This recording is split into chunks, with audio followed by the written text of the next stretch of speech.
नमो नमः।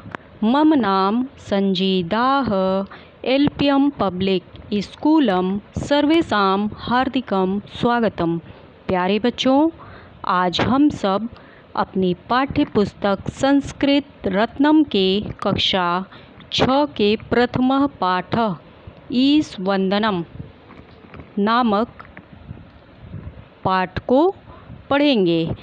जैसा कि पिछले वीडियो में आप लोगों ने इस प्रार्थना को लय के साथ गाया और इसके अर्थ को भी समझा, तो चलिए आज एक बार और हम लोग इस प्रार्थना को करते हैं और इसके अर्थ को समझते हैं।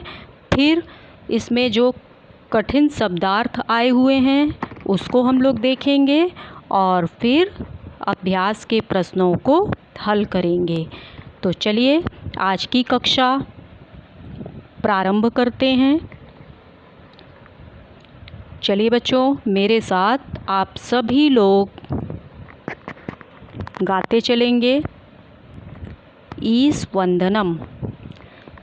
करारविंदेन पदारविंदम मुखारविंदे विनिवेशयन्तम् वटस्य पत्रस्य पुटे शयानं बालं मुकुन्दं मनसा स्मरामि। जीवने यावदादानं स्यात् प्रदानं ततोऽधिकम् इत्येषा प्रार्थनास्माकं भगवन् परिपूर्तयाम्। अब चलिए इसके अर्थ को देखते हैं। करार विंदे, देखिए बच्चों, कर का अर्थ होता है हाथ, ठीक है। कर का अर्थ होता है हाथ और अरविंदम का अर्थ होता है कमल। तो इसमें दिया है करार विंदेन, मतलब हाथ रूपी कमल से। इसमें कौन सी विभक्ति है? आप सभी को राम शब्द रूप याद है, उसी आधार पर इसको भी बनाइए। जैसे रामः रामम रामेण, उसी तरह से विंदेन अरविंदेन करार विंदेन, इसमें तृतीया विभक्ति है और कारक कौन सा है? कर्ता ने कर्म को करण से, तो इसमें बताया गया है हाथ रूपी कमल से। पदारविंदम, पद मीन्स होता है पैर, अरविंदम कमल, इसमें द्वितीया विभक्ति है। जैसे कर्ता ने कर्म को, तो क्या होगा? हाथ रूपी कमल से पैर रूपी कमल को। मुखार बिंदे, मुख मीन्स क्या होगा? मुख और बिंदे कमल, मुख रूपी कमल में विनिवेशयन्तम, इसमें सप्तमी विभक्ति है विंदे। जैसे रामः रामम रामेण रामाय, रामात् रामस्य रामे राम, तो रामे सप्तमी विभक्ति है, इसीलिए इसमें क्या दिया है? मुखार विंदे, इसमें भी सप्तमी विभक्ति ही होगा।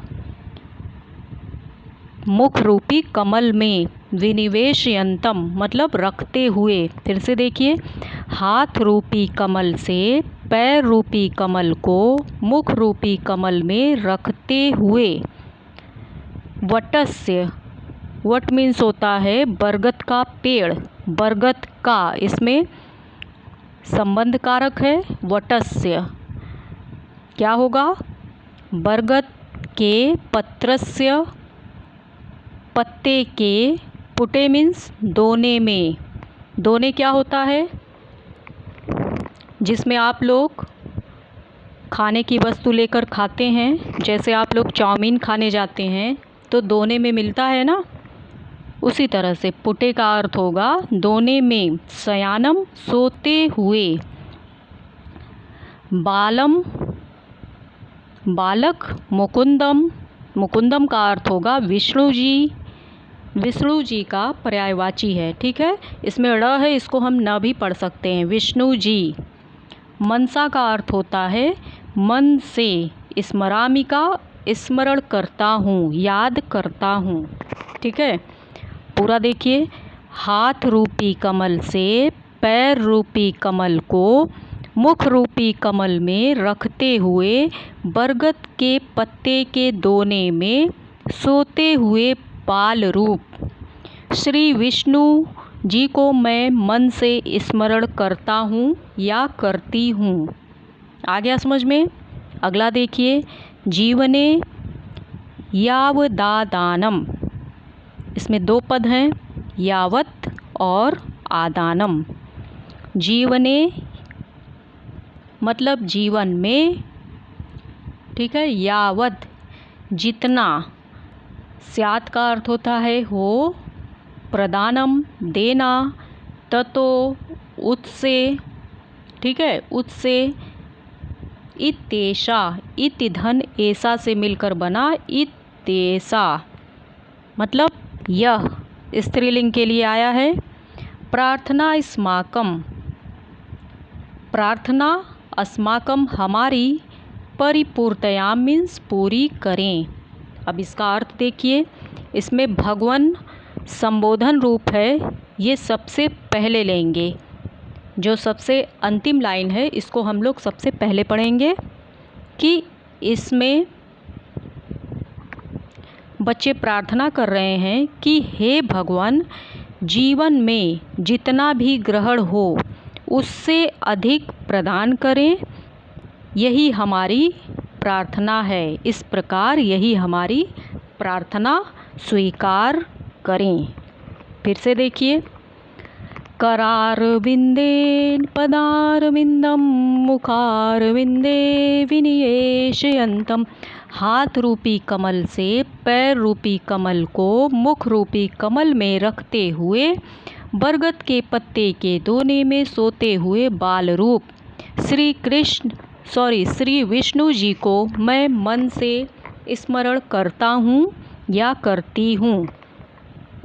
जीवने यावदा दानम स्यात् प्रदानम ततोधिकम। ततो के बाद ये जो चिन्ह बना हुआ है एस आकार में, इसको हम लोग पढ़ेंगे देर तक। इसका मतलब कि देर तक।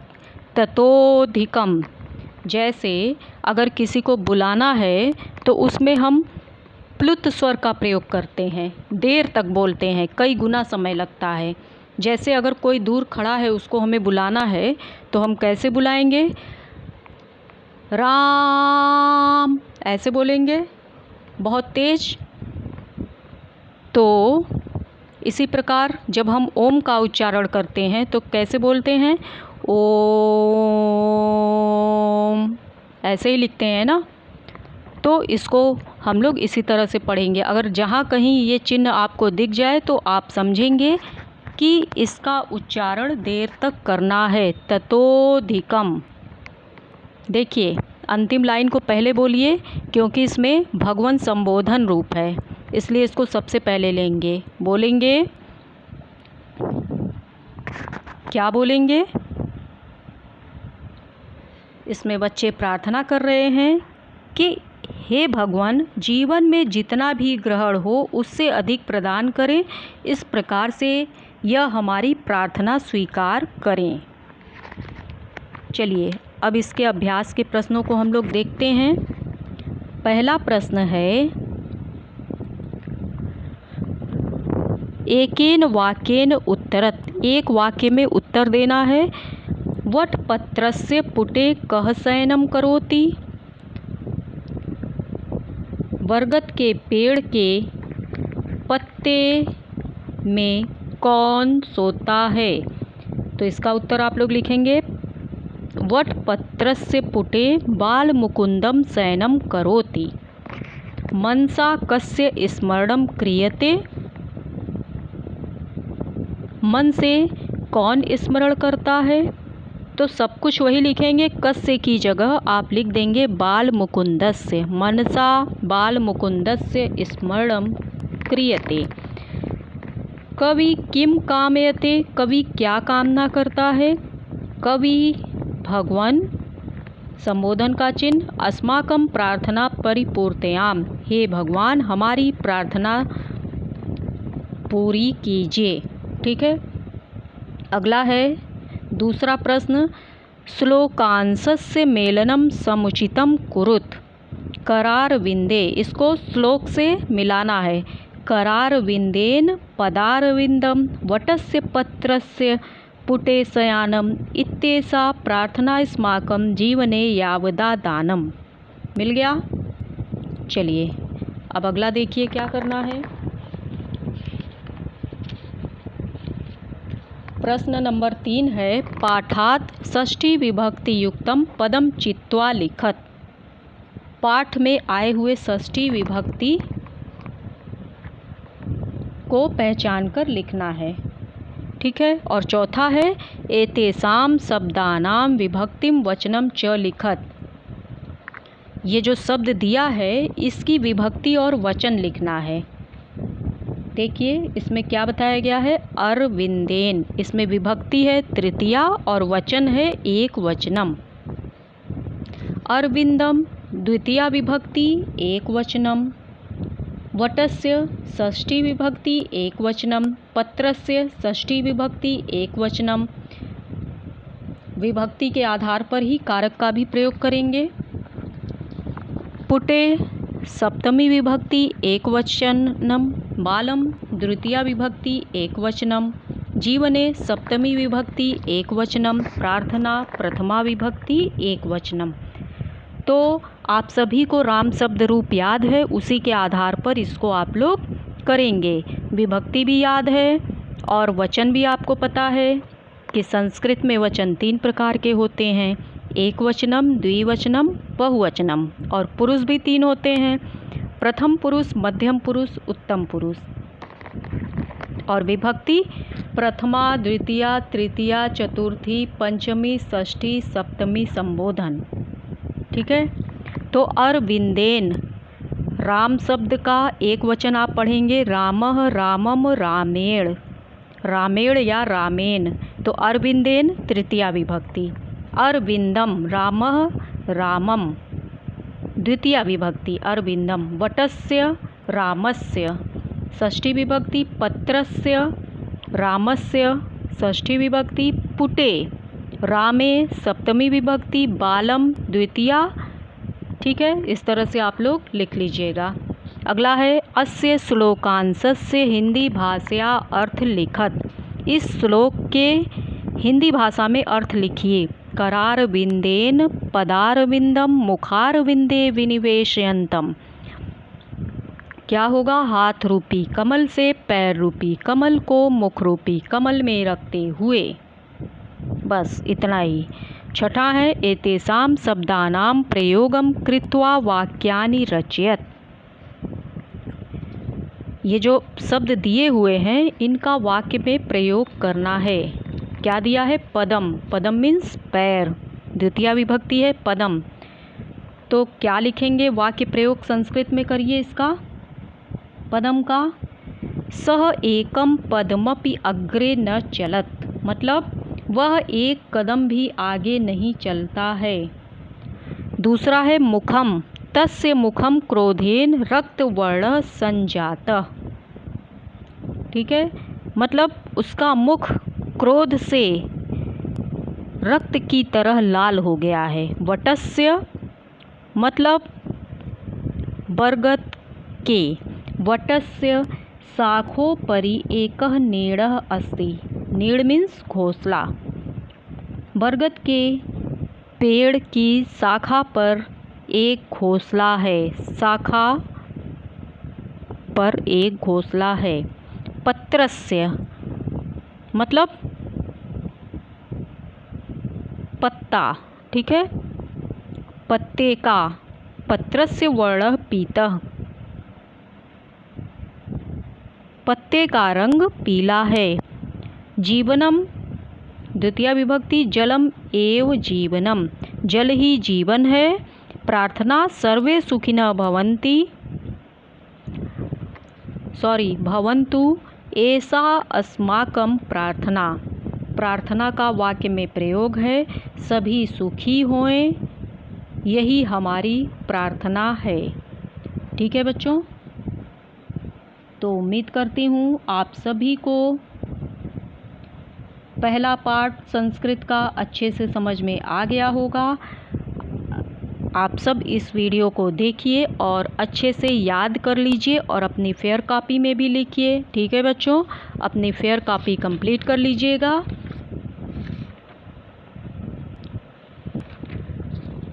तो चलिए, आज यह पाठ समाप्त होता है। अगले वीडियो में हम लोग अगले पाठ को पढ़ेंगे। अब आज के लिए बस इतना ही। धन्यवाद।